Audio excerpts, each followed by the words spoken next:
Today, I am going to introduce you to 4 medieval ram vessels. I will discuss the importance of these in the context of where they were found, explain why they are unusual vessels for medieval Wales, and finish with how I think they are significant to our understanding of 13th century lordship in Glamorgan. In the late 13th century, highly decorated ceramic vessels were part of the repertoire of medieval potters. Highly decorated jugs, such as these shown on the slide, provide an idea of the range of highly decorated vessels being produced and used in the 13th century. In Glamorgan, a fabric known as veilware has been identified as the locally produced ceramic tradition. On the whole, it is more simplistic than, for example, the vessels being produced across the Bristol Channel at Ham Green. The Glamorgan potters were producing green glazed jugs with iron-enriched applied strips to provide decoration and a variation in colour, but these vessels were not in the same embellished styles as those made elsewhere. The very highly decorated vessels found on Glamorgan manorial sites are typically imported French Saintonge and Bristol Ham Green ware jugs and not locally produced. This is why the 4 vessels I'm going to introduce you to are starkly different to the normal range of ceramic vessels made in Glamorgan.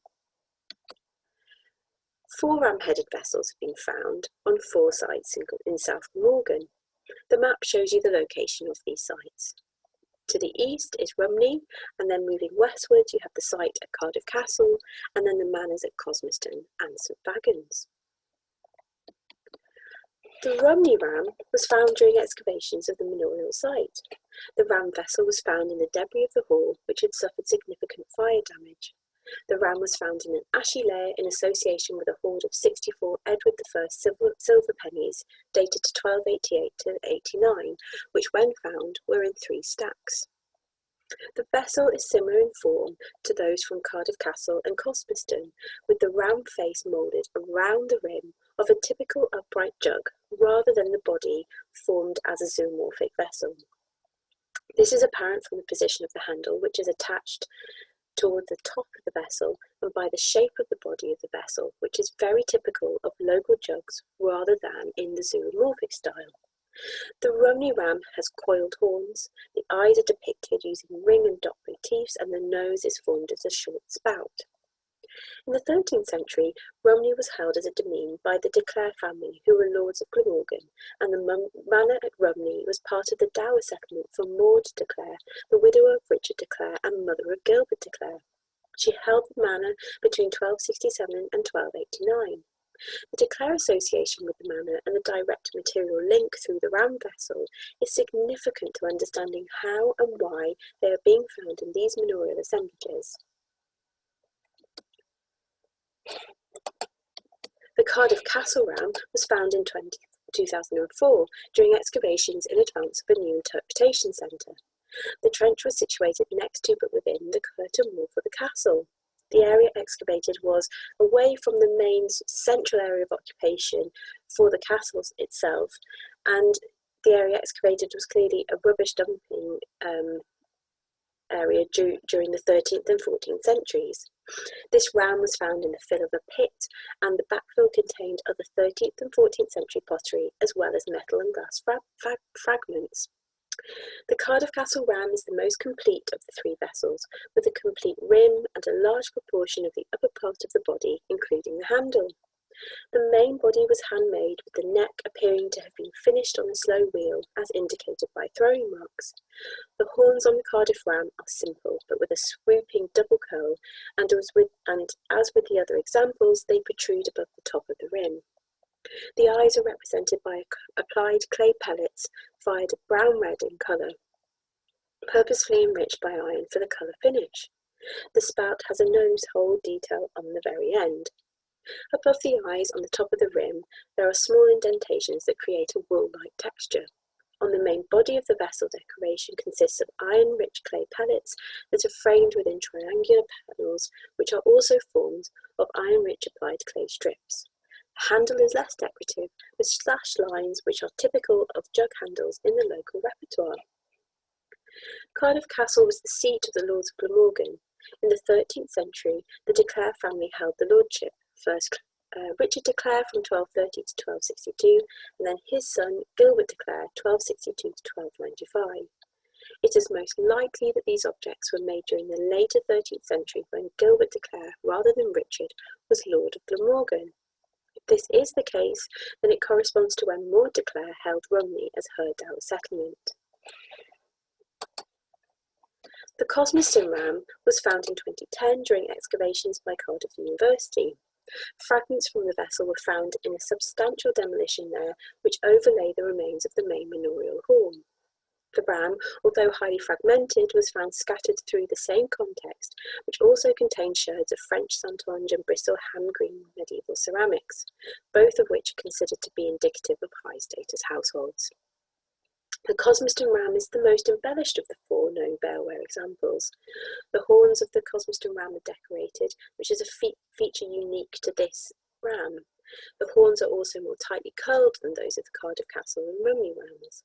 The eyes are ring and dot decoration, and then similarly to the Cardiff ram, there are wool-like impressions above the eyes and iron-rich pellets decorating the body of the vessel.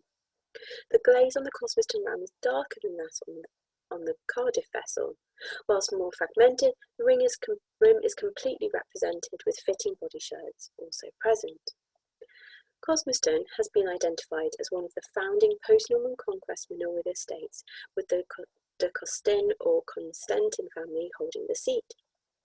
The family remained in possession of the manor into the 14th century, and therefore, if the ram vessels are late 13th century in date, it is more likely that the Cosmoston ram was owned by this family.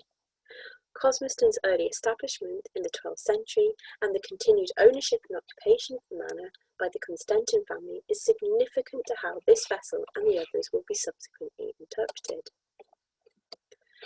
The fourth ram was excavated between 1978 and 1980 from the site at St Fagans. But the ram itself was only identified in 2014 during a reassessment of the archive. The area excavated was initially investigated by Lady Windsor during her works on St Fagans Castle and its grounds, resulting in the ornamental ponds that are a significant garden feature today. In Williams's excavations, what Lady Windsor had identified as a medieval chapel was revealed to be two houses, one medieval and the other post-medieval in date. The ram was found in a highly disturbed dumping context with pottery dating from the 13th to 18th centuries. It has been suggested that this material is not directly associated with these buildings, and rather the quantity and range of material is as a result of Lady Windsor's remodelling of the landscape surrounding the site, which possibly led to the significant dumping and redeposition of archaeological material. The St Fagans ram is represented by a horn. This is a simple rounded horn, more similar in shape but without the decorative details of the Cosmoston horn. Due to the limited evidence for this vessel, we know nothing else of the shape or size, but it is likely to be very similar to the other three examples. St Fagans was also an early post-Norman manorial foundation, and Robert Le Saux is considered to be the probable founder. The Le Saux family continued to hold St Fagans until the early 14th century, at which point it passed into the hands of the Lavelle family through marriage of a Le Saux heiress. The Le Saux family was in possession of St Fagans in the late 13th century, when it is likely that the ram jug was made and considered important to the group of Glamorgan knights. The early post-Norman conquest foundation of St Fagans and the continued possession of the knight's fee by the same family from its foundation up to the late 13th century are significant details in the argument posed here for the meaningful possession of the ram jugs. The ram vessels from Glamorgan are reminiscent of ram aquamaniles, and they were initially identified as such. Ceramic aquamaniles are not necessarily unusual or exceptional archaeological finds, but they are not commonly found in excavations and do not appear to have been standard products of all medieval potteries. These four ram vessels are unique in that they have all been found on manorial sites rather than kiln sites, and importantly, they are geographically close to one another and made within the same local fabric and potting traditions to South Glamorgan valeware. It is likely that these vessels were specifically made to order and not made together at the same time. Whilst the way in which each ram is formed and the end results are comparable, in that they are all rams and they are built on a basic jug body, the decorative details are artistically different, making each clearly individual to the others. This strongly suggests that each was made by a different potter. To replicate the rams, the potters must have either seen another of the examples or had the design described to them, as the overall form and idea are clearly shared between each vessel. For all the households to own one of these objects, the lords must have been in contact with the other households. The fact that each has been found directly associated with a main manorial hall, and that they are not ubiquitous across settlement sites in the area, is important to further understanding the significance of such an item within these 4 Glamorgan households. The vessels provide an opportunity to begin to understand cultural and social connections shared between these lordships in a way that has not been previously possible. This is a local network of nobility who were demonstrating relationships with other households through material culture. The Lordship of Glamorgan was a powerful position to hold in medieval Britain, as it came with a large amount of political autonomy from the king. Gilbert de Clare, who was the 5th Earl of Gloucester, was given the honour of Gloucester in 1217, and this position included the role of Lord of Glamorgan, giving him and his successors control of parts of Glamorgan and Monmouthshire. There were 2 de Clare successors, Richard de Clare in 1230 and his son Gilbert de Clare in 1262. Maintaining peace through lordship loyalty, as well as securing an economically successful area, would have been central to the de Clare's control of Glamorgan. This is a theme that has been explored by Brock Holden with regards to the central marches. It was a fundamental necessity to have the loyalty of the lords holding the manorial estates in the region, and this was pivotal to the political success of the Lord of Glamorgan. The de Clares consolidated their power within Glamorgan and created a distinct political and legal region that they were in full control of above royal jurisdiction. Without this control, the area would no doubt have fallen to other ambitious English or Welsh lords, and as a region, the potential for fragmentation was great, as exampled by the case of Richard Seward, who, in challenging the power of Richard de Clare, lost his lands entirely. To secure loyalty, the de Clares will have had to ensure that the lords felt valued and part of a community. Dining, drinking and welcoming people into households to feast and share in produce from estates would have been a crucial exercise in forming bonds. It is argued here that this bond is displayed by the presence of the ram vessels from each of the manors. It is unusual that the 4 have been found so tightly distributed in an area and specifically associated with manorial and castle buildings. The significance is demonstrated by the examples found at Cardiff Castle and Rumney. The image of the ram was clearly meaningful and must have been significant to and shared between the 4 households. To understand these objects, we need to consider them within the context they would have been used. Dining was an important part of medieval courtly and lordly life. It presented opportunities for lordly households to gather, creating a sense of community and shared lives. They were events in which people, their wealth and their connections were made visible. Food enabled people to demonstrate the wealth of their land, the hunting rights available to them, and their ability to access prestige food items such as wine and other imported foodstuffs. Understanding how and why these round vessels were deemed suitable and important enough to be part of the suite of ceramics held within these households provides some clue to the connection between these 4 known examples. There are 4 key points to this. They were locally made. They are each decoratively unique to the other and therefore likely to have been one-off vessels and not made at the same time. They only appear in contexts associated with manorial halls and therefore high-status families. And finally, 2 of the rams are from de Clare households, therefore directly relating them to the ruling family. The idea of the rams as gifts will be explored within the context of the de Clare family seeking loyalty through fraternity. Manorial records from the medieval period provide details of people regularly giving food gifts to lords in the hope of returned favour. Food moves both ways, with lords giving their tenants and other lords gifts, and those seeking upward favour also sending gifts. Objects as gifts are not found in the manorial documents, and therefore very little is known about the types of objects people were sharing and giving. If these 4 ram vessels were gifts, the circumstances within which these would have been exchanged means that they would have been imbued with an additional layer of emotive meaning. We can consider the motive and event influencing a gift exchange for the rams.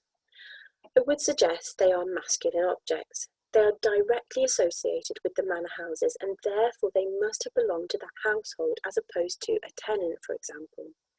Aquamaniles are, or these ram vessels I should really say, as mentioned above, found in a series of animal forms, and each of these could be reinterpreted as male in symbolism. So a horse and rider, normally a knight, and lions are all associated with male strength, power, and authority. Rams are more specifically associated with virility. By handing around or along a dining table a ram-shaped vessel for hand washing with water flowing through the spout of the ram reinforces the notions of strength, power, virility, leadership, and authority. The circumstances within which these would have been gifted is unclear, but they could mark an event.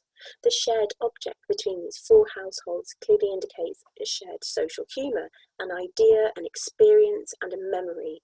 It links these 4 places, associating them with the ram as a symbol connecting them through social activities, dining being the most demonstrable form. When considering relationships between households in the medieval period, a lot of the time we consider economic transactions or relationships of convenience, but these objects provide something more everyday. They suggest a sense of friendship and allegiance. As already mentioned, there were finer, more elaborate vessels adorning the tables of these manors, with French santonge and ham green wares found in all 4 assemblages. The ram vessels are therefore not necessarily fine tableware in the same way that these other vessels were likely considered. They have a very different place within the household, a shared joke, a shared story, or a shared experience. As a gift, these would have been an expression of connectivity. The direct association with dining places these objects at the centre of a feast. Washing hands at the table before food, a ritual that would have been part of consumption and likely to be at a table where food is more luxuriant than in a peasant household, further highlights the significance of the object as fundamental to this group of people. This meaning puts greater emphasis on the object being part of a specific event. It would have been on the table, a point of discussion, sharing the story behind acquisition and therefore expressing relationships between those at the table. As there are 4 known examples within these excavated household assemblages, whatever event was being marked and noted happened at least 4 times. In addition, the context of the discovery of the Rumney ram, associated with a stack of coins, suggests that it was being stored and kept safely alongside other important possessions. The fire at Rumney is thought to have been in the very late 13th century, and this suggests that the ram vessel was still a relevant household object and being kept safely, preserving that shared memory. In contrast, the Cosmos example was found in the large demolition deposit of the manor house. This in itself indicates that at the point the manor house was no longer functioning as the estate centre, objects and personal possessions were still in the building, the remains of the lordly household. This suggests that the owner of the vessel had been holding on to and keeping safe the ram and the memories associated with it long after the event at which it was received and used. The manorial estate was not just a physical demonstration of lordly power in the 13th century, but it was also symbolic of the political and societal systems that connected and reinforced the community of lords upholding the declared power base in Glamorgan. With the Cosmos Manor building in ruins, certainly by the mid-15th century, the fall of the de Clare dynasty in 1314 with the death of Gilbert de Clare, and the huge societal changes in lordship following the tumultuous 14th century, there would have been a loss of memory. The rams would have been old rubbish, a symbol of an unwanted and forgotten past. Their direct association with the 13th century Glamorgan lords would have made them totally irrelevant in the move away from the feudal structure they were used in and represented. In conclusion, the 4 ram vessels presented here today provide material evidence for a direct relationship between these 4 Glamorgan households. They explicitly demonstrate a shared cultural expression, which when considering the political and social context of the late 13th century in Glamorgan, is certainly not a revelation, but there is little other evidence for these direct relationships, be that either through historical records or from other archaeological material. These 4 vessels are unique. The image of a ram has been carefully chosen as the symbol for this group, and unfortunately I haven't had time to go into this today, but ultimately the ram is representative of virility, fraternity and power. This is very much the idea that Gilbert de Clare would have wanted to empower himself with, and by creating a sense of community and loyalty between the Lordship of Glamorgan and its lords and allies, he would have been able to maintain peace and stability within this area.